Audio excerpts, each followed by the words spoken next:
Oke, selamat datang semuanya. Di sini kita nggak akan ngebahas tren-tren investasi yang cuma lewat sesaat ya.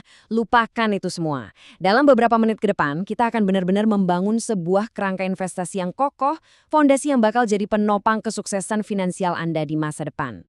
Bener banget. Kita nggak akan ngomongin saham mana yang lagi ngehits atau koin kripto apa yang katanya bakal meledak. Bukan itu. Fokus kita di sini tuh konsep-konsep yang ababi, kerangka berpikir yang bakal tetap solid, nggak peduli apapun yang terjadi di pasar nanti. Oke, kita mulai dari yang paling dasar ya, aturan mainnya. Karena dalam investasi, ya sama seperti hal lainnya, kita harus kuasai dulu fundamentalnya sebelum bisa benar-benar jadi pemenang. Gini deh, bayangin kamu main basket. Mau sok-sokokan slam dunk kayak pemain NBA, tapi layup dasar aja nggak bisa. Apa yang terjadi? Ya gagal kan? Sama persis di dunia investasi.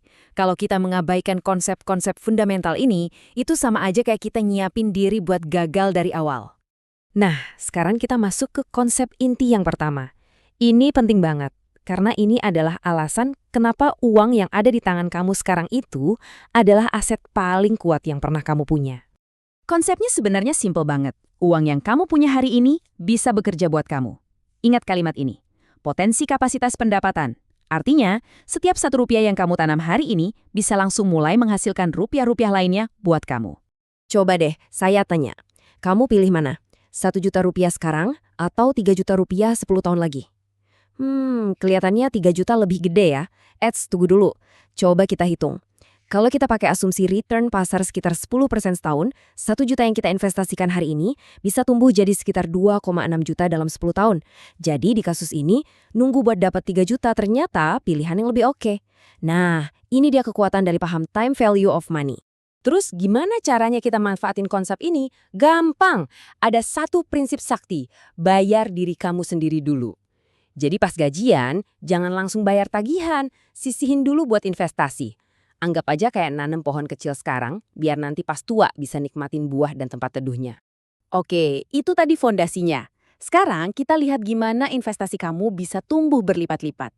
Ini nih yang disebut Albert Einstein sebagai keajaiban dunia ke-8. Compound interest, atau bunga majemuk.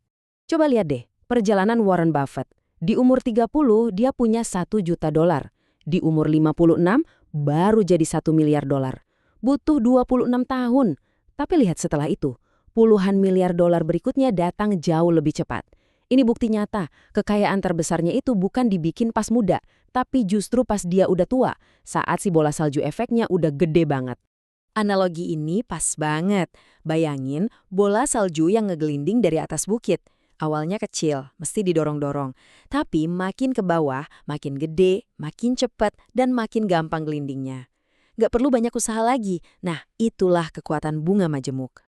Dan ini, lihat angka ini. 22 miliar rupiah. Ini bukan angka ngasal loh. Ini adalah potensi hasil dari investasi rutin cuma 1 juta rupiah sebulan selama 30 tahun dengan return pasar rata-rata. Kuncinya apa?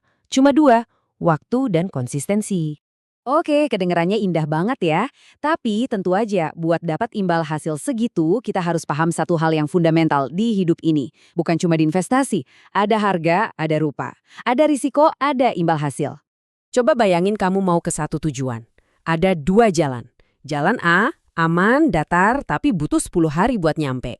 Jalan B, curam, bahaya, tapi cuma butuh 40 menit. Dengan risiko kamu bisa jatuh. Kamu pilih yang mana? Nggak ada jawaban salah loh. Pilihan kamu itu nunjukin seberapa berani kamu ngambil resiko. Nah, di investasi juga gitu. Ada spektrumnya. Ada yang resikonya rendah, kayak nabung di bank. Imbal hasilnya, ya gitu-gitu aja.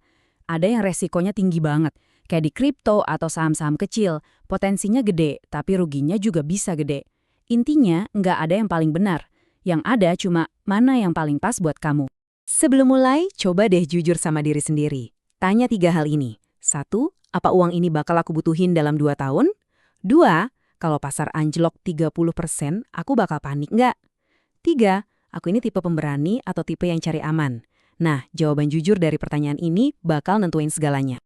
Oke, kita udah bahas 3 hal dasar. Sekarang yang terakhir, dan ini jujur, ini yang paling penting. Musuh terbesar kamu dalam investasi itu bukan pasar yang naik turun. Bukan. Musuh terbesarmu adalah orang yang kamu lihat di cermin tiap pagi. Kaget nggak lihat ini? Sukses investasi itu 80% soal psikologi dan cuma 20% soal teori atau jago ngitung. Beneran deh, emosi kamu, mental kamu itu jauh lebih penting daripada kecerdasan kamu. Dan kita semua pernah atau akan ngalamin roller coaster emosi ini. Waktu pasar lagi ijo-ijo, kita optimis, terus euforia, serakah, beli di pucuk. Begitu pasar merah, kita cemas, panik, takut, akhirnya jual rugi di bawah. Ini resep klasik buat hancur. Beli mahal, jual murah. Kenapa bisa gitu? Karena otak kita itu penuh jebakan. Ada FOMO, takut ketinggalan kereta. Ada overconfidence, ngerasa paling jago. Ada juga yang namanya loss aversion, rasa sakit karena rugi itu rasanya 2 kali lipat lebih sakit daripada senengnya pas untung. Ini semua yang bikin kita ambil keputusan bodoh. Terus gimana ngelawannya? Nggak bisa cuma ngandelin niat. Kamu butuh sistem. Sebuah rencana yang jelas. Pertama, punya rencana. Tujuannya apa, waktunya berapa lama. Kedua, kenali diri sendiri. Seberapa tahan banting kamu sama risiko. Ketiga, dan paling penting, disiplin. Apapun yang terjadi, tetap jalanin rencananya. Sistem itu ngalahin emosi. Dan kutipan dari Warren Buffett ini pas banget. Pasar saham itu cuma alat buat mindahin uang dari orang yang nggak sabar ke orang yang sabar. Permainan ini dimenangkan bukan sama yang paling cepat atau paling pinter, tapi sama yang paling sabar. Oke, sekarang kamu udah punya kerangka dasarnya. Tapi, tahu doang nggak ada gunanya kalau nggak dijalanin. Jadi pertanyaan terakhir ini buat kamu.